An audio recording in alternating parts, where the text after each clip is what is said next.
Hi everyone, welcome to my channel, and if this is your first time here, let me introduce myself. I'm Lara, adoptee, adoption wellbeing researcher, coach and psychotherapist, and today I'm talking about wellbeing and the four cornerstones of how to live well.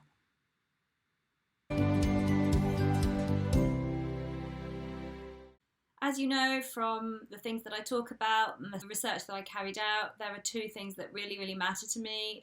The first is adoption and the well-being of adoptees, and the second is more broadly well-being. And both of those things make up a big part of my life. They make up a big part of what I talk about, both to my clients and to myself. And I mentioned in my previous video on well-being how it's really important to create a well-being routine for ourselves, how well-being doesn't just happen on its own. Actually, there are studies that suggest that whilst happiness is different for everyone, everyone's definition, let's say, of happiness varies one to another, or can vary one to another. One thing that does appear to be a requirement in order to reach whatever version of happiness that is a sense of well-being, and without well-being we stand absolutely no chance of reaching a state of happiness in life. So for me, well-being is really crucial, and actually it's really crucial for all of us, and our well-being can be impacted in so many ways. Our well-being is impacted when we feel like we're in pain. Our well-being is impacted when we're running low on sleep. Our well-being is impacted in all sorts of ways other than just sitting down with a glass of wine or a cup of coffee or whatever your thing is and having a bath. Whilst self-care is a really vital and important part of well-being, there's much more to it as far as I'm concerned, and I think actually as far as much evidence bears out. And just a disclaimer to say that actually you're not going to feel the same day to day, even if you do create a good well-being routine for yourself, even if you do get to a point of becoming quite self-aware and clued up and connected with how you're doing. It doesn't necessarily mean that every day is going to feel great, because the things that affect us, as we know, will change that on a day-by-day basis. So having a well-being routine is kind of like the platform on which you can build everything else. The routine itself being the platform, and then the four pillars, which I'm going to come on to talk about in terms of how we can build that from the ground up. But as I say, things that will impact our resilience, again, lack of sleep, difficulties that are happening for us with work, poor nutrition, our hormones, the weather. Actually, we know that the weather's going to impact the ability that we have at different times of the year to achieve a sense of well-being. We actually see that a lot. Some people don't appear to be that impacted by grey skies and constant rain, and others of us absolutely do. So it's something to be aware of, and it's part of your journey to self-awareness. Actually it sounds a strange thing to do, but I've worked with several people who have kept a record of all the things that impact our well-being on a given day and how those are. Let's say if you wake up and you score yourself highly that day on feeling quite good, feeling quite positive, then make a note of: is the sun shining? Did you have a good night's sleep? Have you been feeding yourself properly? Have you been treating your body right? Are you in a stage of your cycle where your hormones are likely to be impacting you? Is there something else going on? Are you struggling financially? Are there other worries? And I think when you start to record all of that information, what you can do over time is to see a picture emerging of when you're more or less susceptible to being able to achieve well-being. And I've seen that to be something that's hugely empowering, because what that does is it means that we can give ourselves permission at certain times to feel a little bit less good, let's say, or to know in advance when we might feel a little more challenged. So that's part of the journey to self-awareness, and actually heightened well-being is very much a result of knowing yourself. And so when I think about well-being, I think about four things, and I'm going to talk about them now. The first is our minds. Now, of course, well-being is very much to do with our state of mind, how we're feeling on a given day. But in order to feed that, in order to ensure that that's doing as well as it can, one of the things to think about is, are we giving ourselves the time that we need to process our emotions? So our emotions are valid, all of them are valid, and what happens is we feel great about the good stuff and we feel lousy about the bad stuff. And I find that's a little bit too binary. As an existentialist myself, what I know to be the case and what I see to be the case is that we expect that life will bring difficulty. We expect that life will bring a certain degree of anxiety. We know that there will be loss. We know that there will be difficult situations to navigate. We know that there will be sadness. And there's nothing unusual about that. That's just part of life. So if you make the mistake of thinking that feeling sad is somehow a problem, then it's going to turn into a problem. And so the way that we look at that is by saying, okay, do you feel sad today? Or conversely, do you feel great today? Okay, good. Sit with that emotion for a while. In and of itself, it's not a problem. You can sit with the emotion. Just don't try to bury it. And this is where it becomes problematic for people. People try and avoid. They try to bury negative emotion. They try to turn their back to that emotion and to distract themselves. And that's where over time it can become difficult, and where people can become numb, let's say, or just very tuned out. So give yourself time to experience those emotions. I would say on the daily, and certainly if not every other day. And ways in which you can do that are through meditation, mindfulness, and journaling. Journaling is absolutely key. I haven't got the references here, but there are a lot of studies now that bear out the positive impact of journaling as a regular practice. And so, number one is the mind. Are you giving your mind, your feelings, your psychological experience space to exist, not ignoring it, not turning your back to it, but acknowledging it and just allowing it to be? And knowing that that will change. That's the thing. Our state of mind is very much like the seasons. It changes.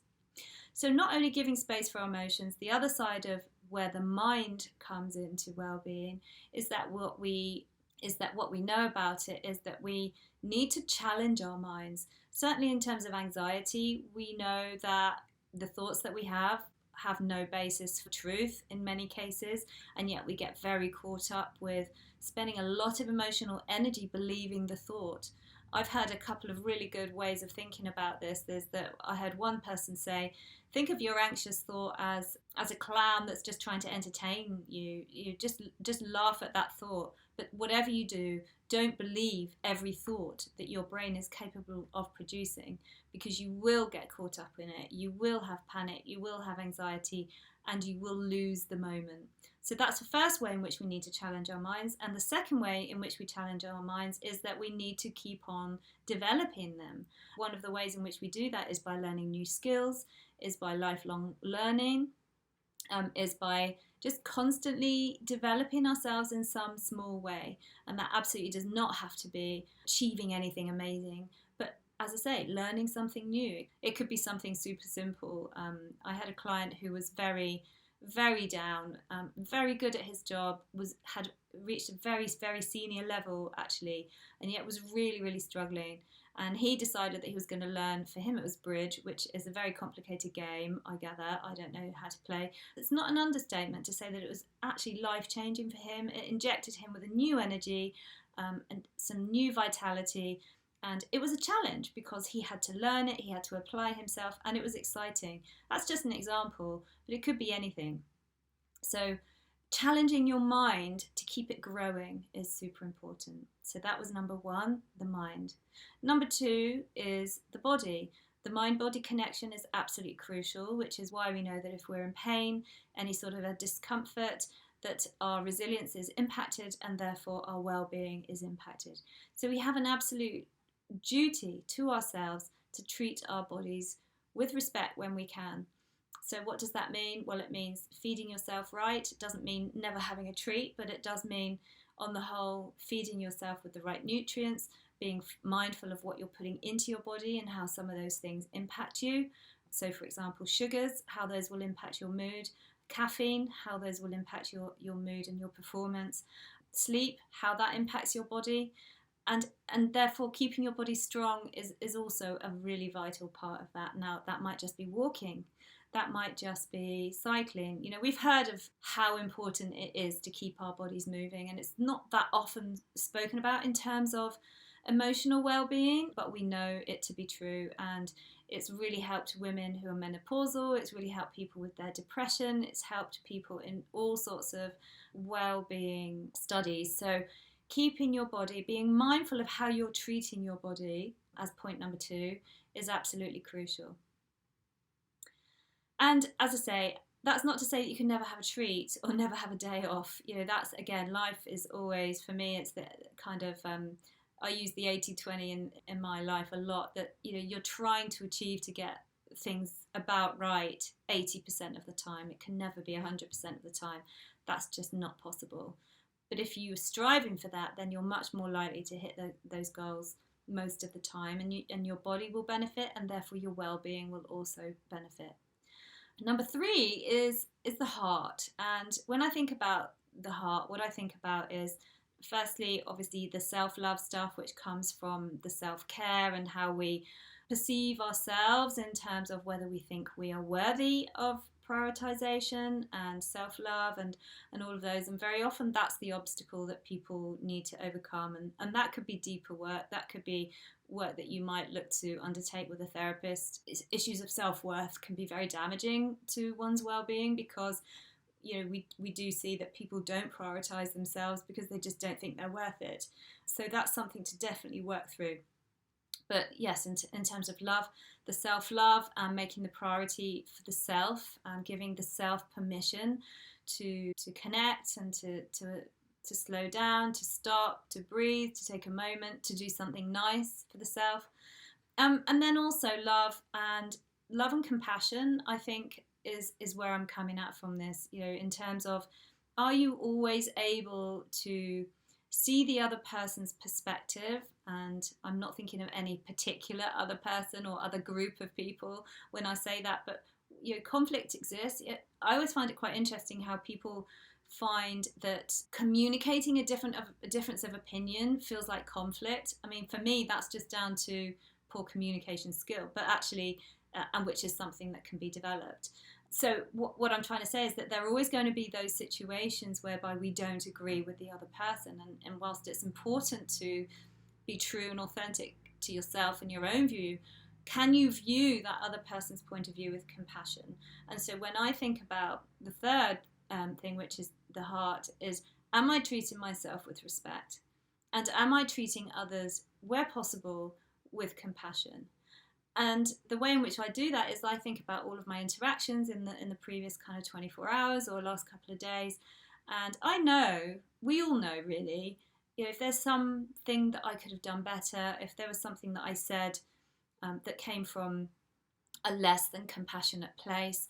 And as I say, we're not perfect, but it's about being true with yourself, being authentic with yourself, and just trying to be the best version of yourself. And we know that leads to greater levels of well-being. We know that it does. You know, the converse of that is those that are angry, those that are bitter, those that seek revenge, let's say, that expression that says, you know, if you're going after somebody, if you're planning to take them down, then you might as well dig 2 graves, because you take yourself down in the process.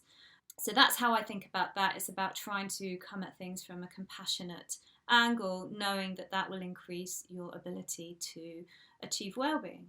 And the fourth is a way of being. Now, as I said previously, this is huge. I mean, it covers a lot, but it's about understanding how you are in the world. How do you experience the world around you, but how do others experience you in the world? And so that's where we look at your way of being. And there's no way I could possibly cover all of that in just a short video. But largely, are you connecting with yourself in the world? Are you feeling part of the world? Are you able to appreciate the things around you? And just touching on nature, for example, we know is hugely influential in terms of combating depression and anxiety.